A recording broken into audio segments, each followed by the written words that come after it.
محمد سراج مبارك مستروي إلي دم قلمم جالي إنو كريد مم يدي الله نيوك أحمد gi bandiraɓe musidɓe tedduɓe yeɓenkoɓe aya Gunas TV calmini on moni kala indi mum yettoɗo muɗum sikki ala eɗen tawi ɗo guesa ceerno men khalifa o ceerno Alhaji Amadou Tidiane Ba khalifa tedduɓe Medina Gunas ko jettoɗo godini Allah golle guesa ceerno ene jaano moƴƴi alhamdulillah rabbil alamin guila e puɗɗiɗen duggere ha yettiɗo oɗo ñalawma hande dawra ko pittugol dingal fodde ɗe maajo woni ɗo waɗeteɗo eɗen gandi acido ɓennuɗo dawrunɗen ko lappere guerte fodde hectares uji 30 masnaji ngari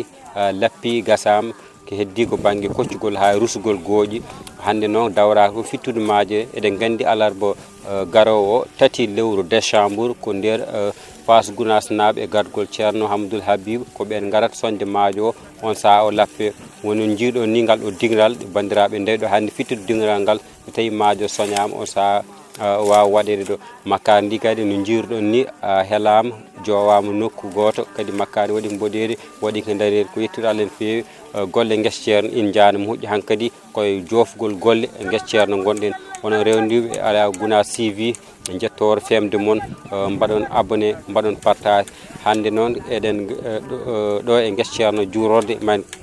kumpide bandiraɓe to banggue dawgol yettade guila e mawɓe dawɓe hay ko nandi hen eɗen jaadi noon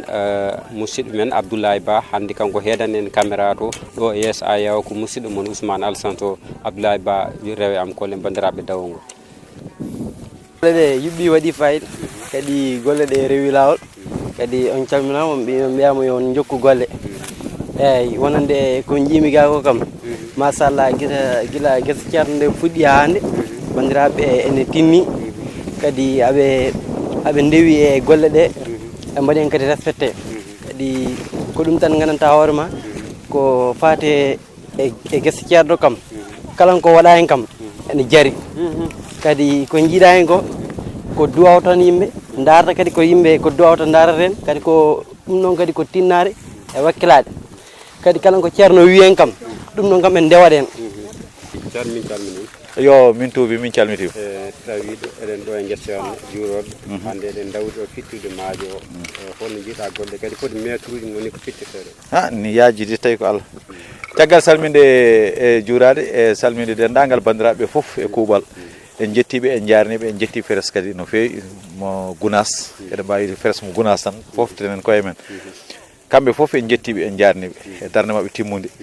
ala kam to heewi bettude en ko wayno yamironde ni ala to bettata inchallahu rabbi eɗen ganni ɗum eɗen jaadi hen ala kam to ɗum bettata feres hande o dawano ko dawol fittugol ɗo maajo o waɗete so maajo o soñama so anniya ko so soñama alarba garowɗo o soñete so alarba ari so yimɓe gari ɗo hen taw soñe ha laaɓa addega yiiɗa ko wona e soñede machine ngaji ɗiɗi noon daña elle taw ɗin gona ga belɗin ko wuuro he walla koye wuuro heɗe jeeya eyyi noon ceerno wi kan wiyen koye wuuro heɗe jeeya joni noon so machine ngaji ɗi garoyi taw ko soñete ko wona koye ruuse ɗon ne adde ne waɗe machine en sokka wuuro ngo e fasnaɓe fof dawdata ene anniya hen noon sokkorede makkari ndi inchallah ñande hen ɗum kadi ko Fass Gunas naɓe joguiti to banggue Fass subalɓe ɗo joguiti to banggue cokkugol makkari ndi ina anniya yaadinede hen foof kam inchallah so tawi jeyɗo ñaawi alhaali o kam woɗɗoyi no fewi e pittugol ngol ene ñaaɗi seeɗa noon kono kadi yimɓe cikkanno pittugol ngol watta caɗele ɗum waɗi machallah dawol ngol nottima seeɗa kono ene manque arede no fewi Mahmoud Malik Ba goto e Madina Gunas min ko Abdoulaye Diong laygal nasrullahi taala ko wiide yimɓe tan yo ɓeydo tinnade no fewi nde garen jokkiten golle ɗe keɓen woni o nde wonno ceerno wino ɓame on dañi ha joni ko ɗum tan wone yaade beele ken daññoɓe ni beele ɓeydoɗen dañde kadi ñaagoɗen Allah yo rokkumen fandinde en guuren hen gurdam e mayde taw koye almudagal en jii maajo nan ɗon kadi makkari ndi nan ɗo ha e gooƴi ɗi foof nan ɗon ko ɗum ɗo woni ko keddorɗen ko ɓurtidde ɗum noon garen jokkiten fodde no ceerno yiɗirni so yi keɗo welto ɓernde makko ko ɓuɓno men kono kadi ɓernde makko ɓeydo ɓuɓde to men ɗo wonen dañɓe aduna e lahara ɗum noon wadde min calmini min juurima heɓɓe dawduɓe ɓe keɓani dawduɓe fof eɗen ñaagui yimɓe fof noon ɗe tinnoto ngara ko arata woni alarba woni aset o garen ƴeewen hankkadi gasnen golle ɗe. Assalamu aleykum wa rahmatullahi taala wa barakatuhu. Mi calmini dendagal ayaw ngo e kala ɗo ayaw ngo wawi yiyede e kala ɗo sawto wawi yettade en juurima kadi e ñalawma aset hannde o alhamdulillah en dawti aset guesa ceerno ewa no gaadiron ɗen dawrude kala aset hannde noon nawiri ɗen koto banggue pittugol dingiral ngal eɗen gandi aset men ɓennuɗo dow o e dawrun ɗen ko lappere guerte ɗe alhamdulillah aset men oɗo noon e dawruɗen ko fittude dingiral ɗo maaje o foti waɗede ɗo foti rendinede ɗo e nde wonno dawol men hankkani coñal maaje o ko alarba garo o tan so Allah haaji e wonata dawol ngol wonande ceerno Habib Fass en e sifa no ɓe gardanno ni eyi ko noon kadi ɓe gardata ha joni enen wuuro ngo foof en kadi eɗen jantodira e mabɓe banggue coñal ngal ñande hen dawrete ko coñal e rendinde eywa so machine ngaji ɗi keeɓima kadi e bojjugol e ɗum foof wonata dawol ngol gotol inchallahu taala. Beele machine ngaji maaje keɓama walla woni koye ɗaɓɓede? e machine ngaji en ɗaminima hen machine ngaji ɗiɗi ɗin kam en ɗaminima keeɓima eywa ɗin machine ceerno Mouhamadou Saïdou o noon on kam o rokkino en délai onno machine o wonno koye fewnede o wino en ko ɗon e balɗe nogas kono en ganda so tawi omo wawa hebde arde eywa ɗo e lappe ɗo e coñal ngal kono so Allah haaji ko garoyo so tawi kala ɗo dawol ngol haaɗi e kanko so tawi o ari tan o jokkat golle inchallahu taala e maaja he e banggue makkari ndi kadi onne kadi piɓɗen kadi ko fuɗɗade ñande alarba nde enne kadi machine ngaji muɗum kadi keeɓima e kanji machine ngaji ɗi daroto banggue ɗi gona e sokkude makkari ndi ɗi ga machine ngaji gona e sokkude maaja o inchallah. Aset ɓennuɗo no mbiruɗa ni ko ken lappuno guerte ɗe beele lappere nde heeɓi no jofde kadi woni funcuɗi ɗi gonno ɗo beele foof fottitama kadi sohnaɓe o saako hen ɗo goni walla? eyyi e lappere nde alhamdulillah to banggue machine ngaji ɗi ene wayno fofoof yiidi e lappama ha gaasi kadi fodde ko fonno reftede hen ko sohnaɓe ene hen aɓe defto alhamdulillah kadi deftogol ngol kadi ene yaaha e ɗo ha talata men garo o so Allah haaji ñande pini foof e mi jammira yoɓe ɓe gara e guesa he on saaha ɓe defto e ha talata o inchallahu taala e nde wonno alarba o wonata ko dawol e dawol coñal maaje o ɗum waɗi kamɓe golle mabɓe ko ɗo ha talata inchallah. Talata ɓe dartinta e talata o poto dartinde eywa koccugol ngol e so wona so tawi talata o ɓenni so alarba o ɓenni e ɗon hankkadi so tawi tawama koccugol ngol ne heddi wadde balɗe ɗiɗi keddiɗe ɗon ɗe alhamisa o aljuma ɓe mbawi ruttade e guesa he on saaha alarba aset o kam wonata ko dusgol gooƴi ɗi so Allah jaaɓi e aset garo o ko dusgol gooƴi ɗi wonata so Allah jaaɓi. Gooƴi holto ngo nawede beele to miiro peewi nawede to e gooƴi ɗi nawete tan koɗe ɗo gadori nawede ɗo to mirto e toon tan ha joni ko toon ɗi nawete inchallah.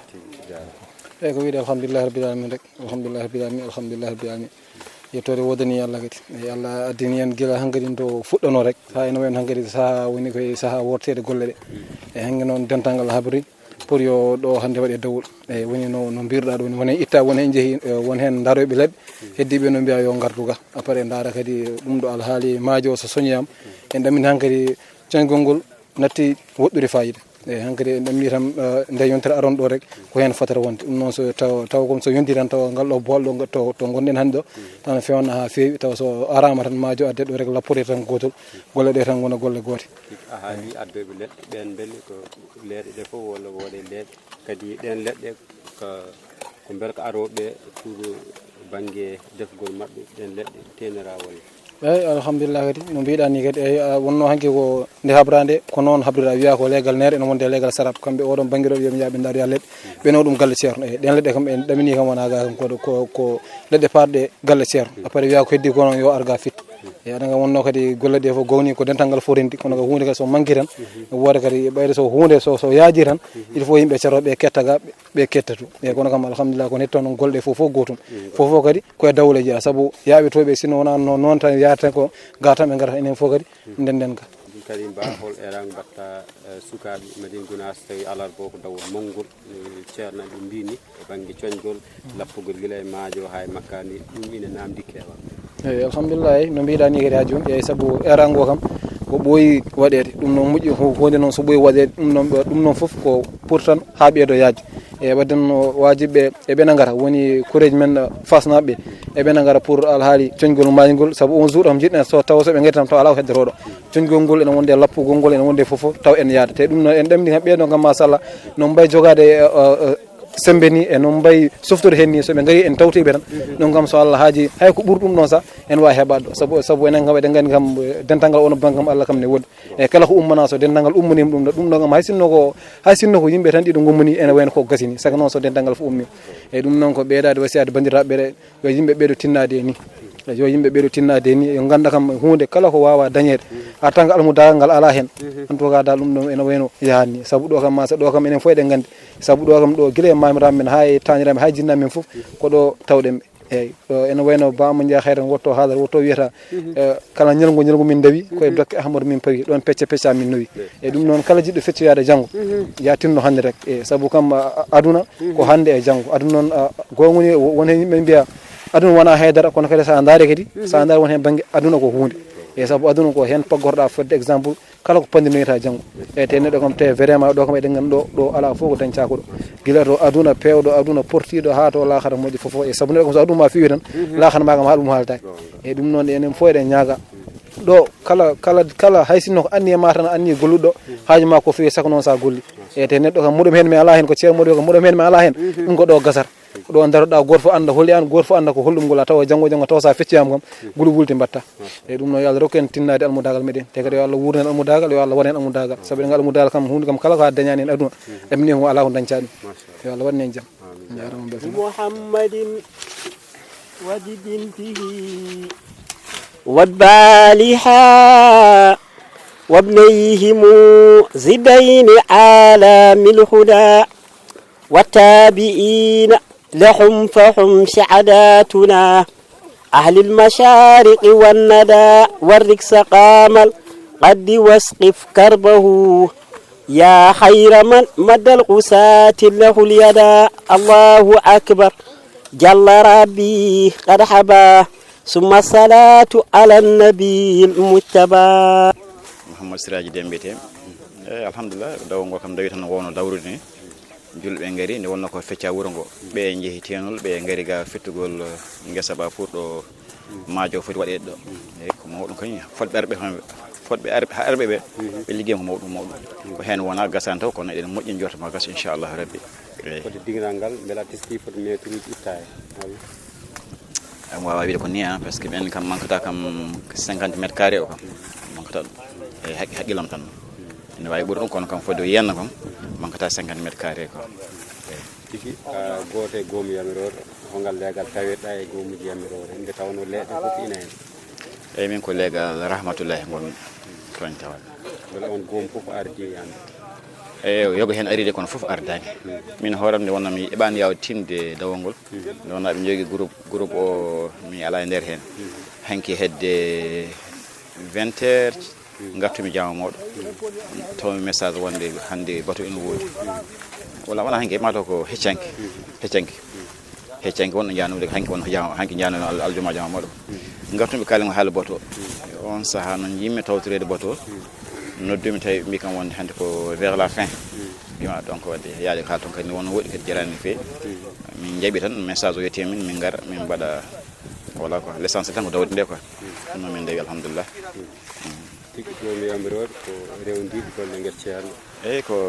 rewdiɓe golle gues ceerno ko ɓe mbi ko ala hoore yahata kono koye sappo kadi e leɓɓude bonde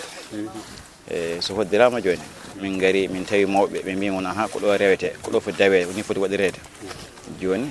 yoga yimɓe so jiiya min jogui gileji ɗen aɓe namdomin programme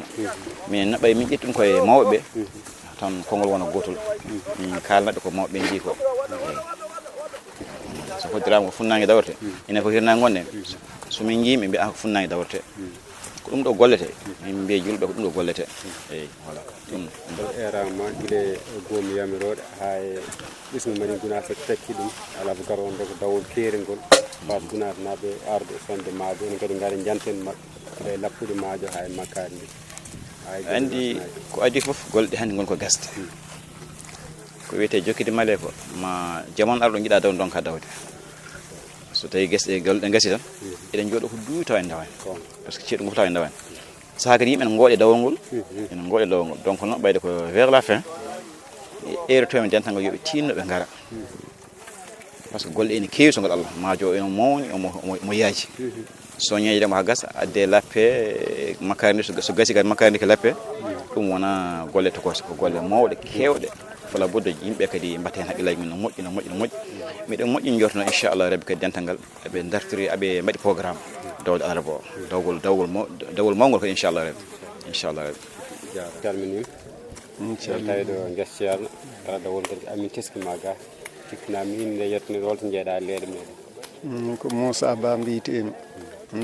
legal Nasrullahi ga koni Nasrullahi Tourwa ɗon gonni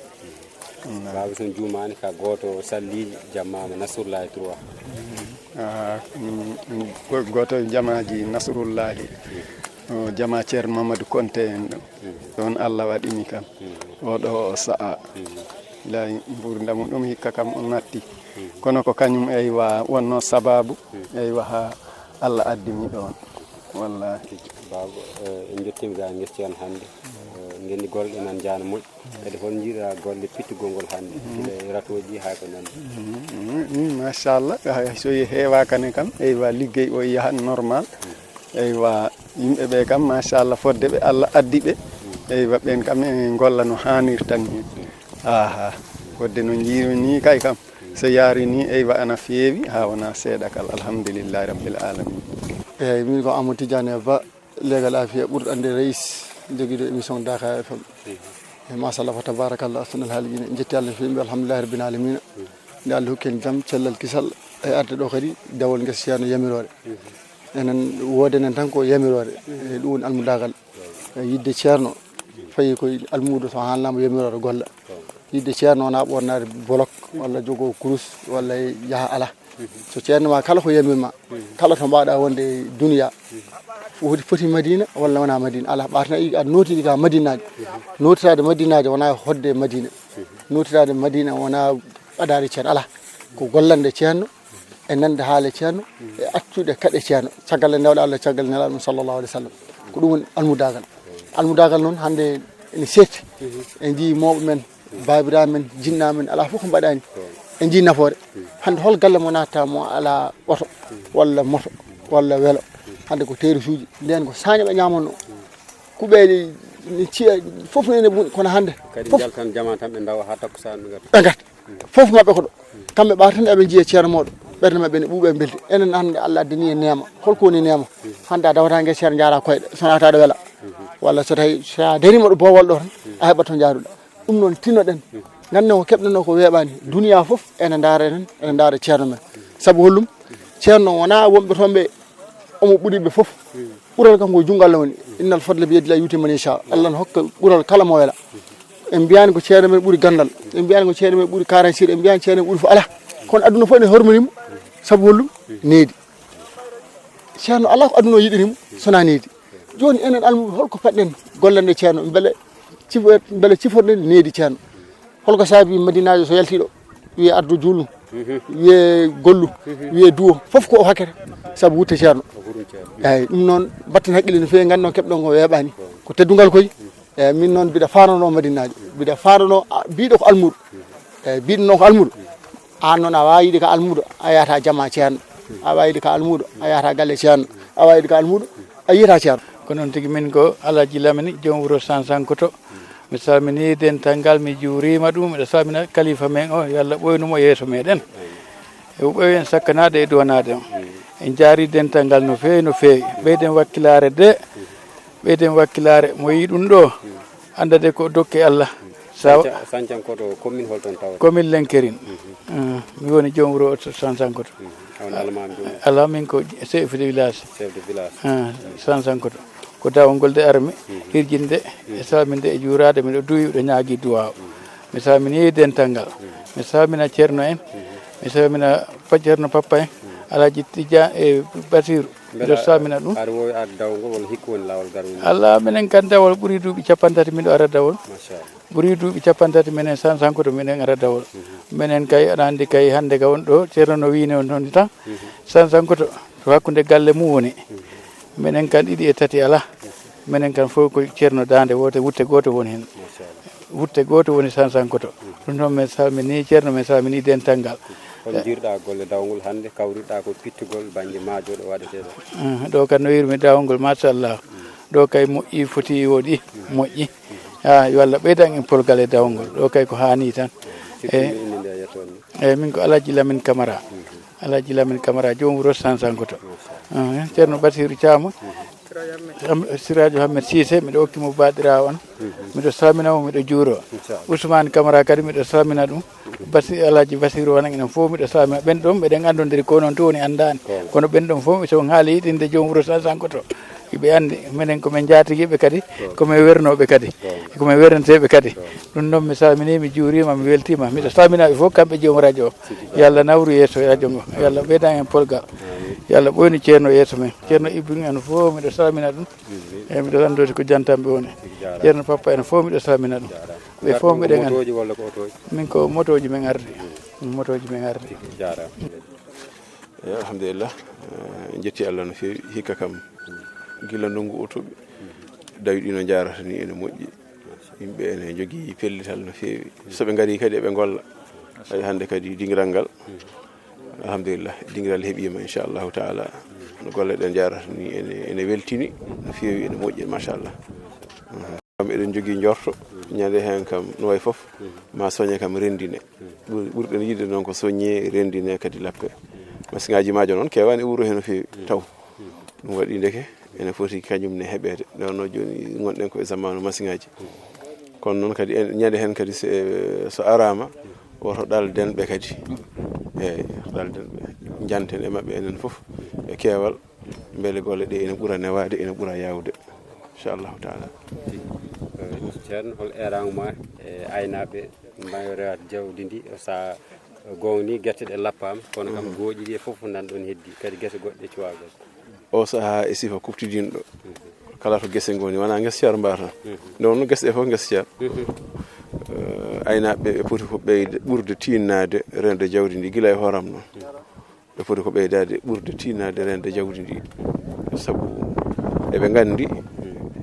tampere guila ndungu toɓi ha yettiɗo ko tampere hewde ko gueɗe goni hen arde bonnande neɗɗo hayso yaafimama hayso wi o yaafimama ko ɗum haqqe neɗɗo noon so tawi andanno ko woni e haqqe doganno ɗum ko ɓuuri ko dogata mbarodi taktakiri sabu haqqe janano toñange nge ganduɗa kadi ko toñange ɗo ɓurnata galle makko gadda jawdi ma bonna ɗum ko so neɗɗo miijotono ɗum foti ko renta ɗum no feewi sabu Allah joɓowo o ene yiya ene andi omo yiya omo andi so yoftorimama wadde jarabuyeji e jawdi he gila e rafiji ha e mayde ha e ko nandi hen a tawaɗa alana ɗum hay lawol gotol taw kadi ɗum kadi yonani jaggede anni aɗa ɗon ka jaggueteɗo ɗum waɗi woni erago men aynaɓe ko ɓeydu tinnade ɓe ndena jawdi ndi tigui ɓe jagga ɓe ndena ɓe gayna ɓe kuma ɓe ndento guese ɗe ɓe goɗɗoɗe eyyi so golle guese gasino no ceerno heewide ni enen jeeyi ko heɓoto hen ko kono ñayi ko jawdi ndi jeeyi wota hay goto duppu goto fof acca ɗon so jawdi ndi ari tawa ɗum ɗon hutoro kono o saaha kam yo yimɓe tinno ndento guese janani ɗe ndento haqqeji janani ɗe haqqe moƴƴani koko rentete kadi wasima e joomen guese ɓe renta guila jeeya joom guese en ɓene yoɓe keño goto foof ko waɗata ko yo tinno yalta woto sa heeɓi tan no gollirɗa jalta ɗum ɓuuri tardude ɗon nde ɓuuri tardude ɗon ɗo neɗɗo won ɗon tan jogo guesel ene faadi ha aynaɓe gara ene coña e mabɓe ɗum ne kadi ko toñangue fof ko haqqe hunde fof ko haqqe ko heddi ko rentade jeyli ɗi ɗum ko gila e joom guese en ɓe ha e guure saraji ɗe kala wonɓe e saraji ladde o saaha foti ko rentade jeyli wonno jeyge nela sallallahu alayhi wa sallam wi ay nge jeyge nge jiyoton ko nge gaño moɗon so ɗon ɗano ñifege wona saɗa ɗano tan hankadi sa natti jogade magge haaju tan ñifge sa natti jogade magge haaju tan ñifge jeyge sa huɓɓi ɗum kadi a renat sa defat sa ko kala ko mbatta jeyge sa renani tan koko bonnata hay ko defata ko sa renani ke bonnat ɗum saabu hoñat sumat jeyge kañum koko rentete kañum ko bonirante Muhammadu Sirajo mo barke mum saroye e leyde mo golle mum jaali e nokkuure yidɓe mum jaɓi Allah njoke Ahmada